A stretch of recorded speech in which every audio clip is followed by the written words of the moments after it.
Telugu medium range హీరోలకు equal craze తెచ్చుకున్నాడు Malayalam star Dulquer Salman.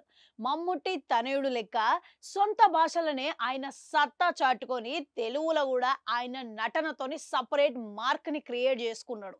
ముందుగాల మహానటి వంటి అద్భుతమైన చిత్రంలో ఆయన జెమిని గణేశన్ అనే పాత్రలో నటించి అదరగొట్టేసిండు అనుకోండి.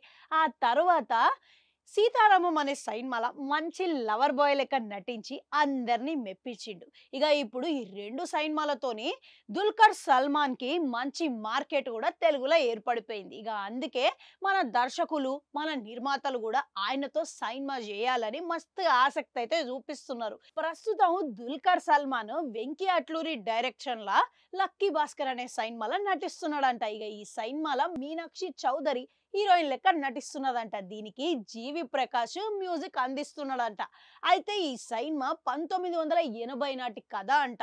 అయితే జరంతా ఇంట్రెస్టింగ్ గానే ఉన్నదండోయ్. ఇక దీనికి ఈ సినిమాని సెప్టెంబర్ 27 తారీఖున రిలీజ్ డేట్ అనేది లాక్ చేసి పడేసిరంట. అయితే ఈ సినిమా ఇప్పుడు పోస్ట్ ప్రొడక్షన్ కూడా మొత్తం పూర్తిగా పని అయిపోయిందంట. ఇక ఇప్పుడు సెప్టెంబర్ 27 తారీఖున అంటే ముందుగాల పవన్ కళ్యాణ్ ఓజీ అనే సినిమాని వస్తుందని చెప్పి టాక్లు అయితే వినబడ్డాయి. ఇక ఇప్పుడు ఆయన వ్యవహారం చూసుకుంటే ఇప్పట్లో మేకప్ వేసుకొని ఆయన చేసే పని అయితే కనబడతలేడు. ఇక రావట్లేదని మనకు అర్థమైపోయింది.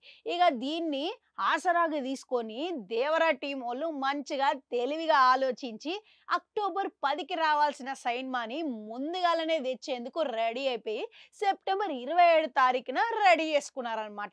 ఇది ఇట్లుంటే ఆగస్టు 15 తారీఖున మన పుష్ప 2 అనే సినిమా వస్తుందని మొన్నటి వరకు గట్టిగా చెప్పిన మాట. అయితే ఇప్పుడు అనుకున్న డేట్ కి రాదని కొంచెం కష్టమని అందరూ అంటున్నారు. మళ్ళా దీన్ని ఆసరాగా తీసుకొని ఇప్పుడు లక్కీ భాస్కర్ టీం వాళ్ళు కూడా సెప్టెంబర్ 27కి వెళ్ళి ఇక ఆగస్టు 15 తారీఖున ఈ సినిమా విడుదల చేయాలని ఫిక్స్ అయిపోయారని ఆ ఆలోచనలో ఉన్నారని మేకర్లు అంటున్నారు. మళ్ళా ఒకవేళ పుష్ప 2 సినిమా వస్తే లక్కీ భాస్కర్ టీం వాళ్ళు తప్పుకుంటారా, లేదంటే పుష్పరాజ్కి తగ్గట్టుగా ఈక్వల్ పోటీతోని నిలబడతారా అనేది చూడాలి. ఇక లక్కీ భాస్కర్ టీజర్ చూస్తే అందరినీ ఆకట్టుకునే విధంగానే ఉన్నది. దీంట్లో లక్కీ భాస్కర్ పాత్ర కూడా మంచిగా విభిన్నమైన పాత్ర లెక్క కనబడుతున్నది.